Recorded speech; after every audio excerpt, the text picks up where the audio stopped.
In honor of the Emmys tonight, I want to talk about Netflix's Adolescence and how it relates to everything that's going on right now. In case you missed it, the show takes place in a British working class town and involves Jamie, a 13-year-old boy who was arrested for the unaliving of one of his classmates. And obviously, spoilers, but this happens in the first 5 minutes. But spoilers for the rest of the show. This show immediately became a huge sensation when it came out back in March because of its very frank depictions of inceldom, the Manosphere, the way that little boys are sort of indoctrinated into this very, very right-wing ideology and culture in a way that is very, very prevalent with everything that's going on right now, especially this week. One of the most terrifying things about this show is that he has like normal, loving parents who love him and pay attention to him and are there for him, but they don't know what he's doing online, the types of content that he's consuming that are making him like this demonic creature. And I'm using that facetiously. He's not demonic. The show is not supernatural, right? That's what makes it even scarier, that it is a depiction of something that is happening every single day.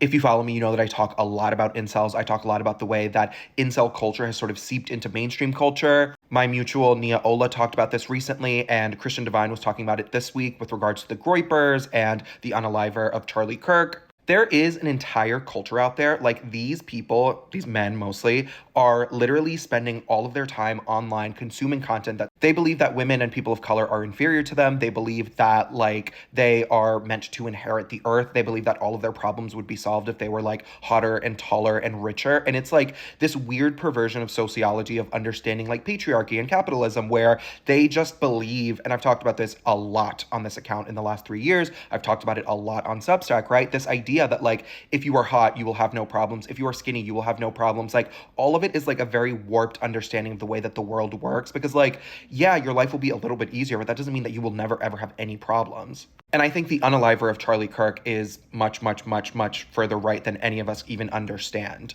But back to mainstream incels, one of the best scenes of the show was when the therapist, Erin Doherty, who was on The Crown and was incredible. I knew that she was a beast back on The Crown because she drags her mom. There's one scene that I never ever stop thinking about where she's like, you thought that all of your problems would be solved by doing nothing. They have this incredible face-off where you understand why Jamie is the way he is, right? Not only is he consuming all of this like red pill manosphere content, right? And on Substack in 2024, I talked about this where teachers now are saying that like their 7th and 8th graders and 6th graders are consuming this content and coming to their class and being like, shut up, woman, like you shouldn't ever speak to me. It's crazy how easily this seeps in, and it's getting to them younger and younger. Sort of relating to another conversation that we were having on here as well with the like Democratic dark money funds that was a scandal a couple of weeks ago.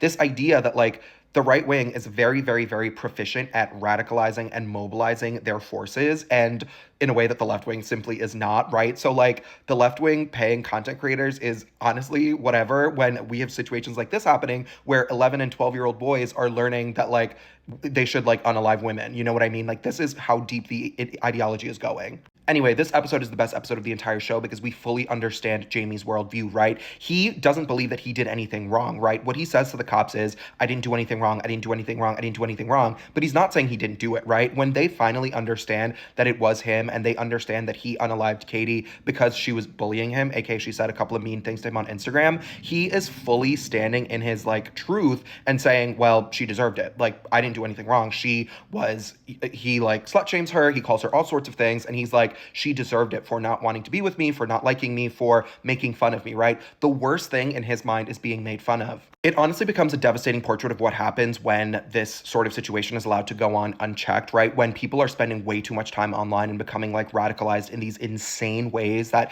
a lot of people have been trying to sound the alarm about. People have been screaming for years and nobody's listening to them. People are trying to like get the message out. And I think the show is very powerful for helping a lot of parents understand, right? Because we on the internet sort of understand this stuff. I don't think we understand the Charlie Kirk stuff because he was so far right, but like we understand incels, right? A little bit. We don't understand, like our parents don't understand this stuff, right? Like Gen X and boomers do not understand the level to which this has grown and how prevalent it is. And I think that's one of the great things about this show, that they've made it all the way to the parents' generation and they're like finally understanding what we are dealing with on the internet. The show is up for a ton of awards tonight, so we will see if it wins, but I did want to speak about it and say, I know one of my followers asked me to talk about it too, but I did want to speak about it and say, we need to be paying more attention to what is happening on the internet in these spaces and especially what kids are doing online.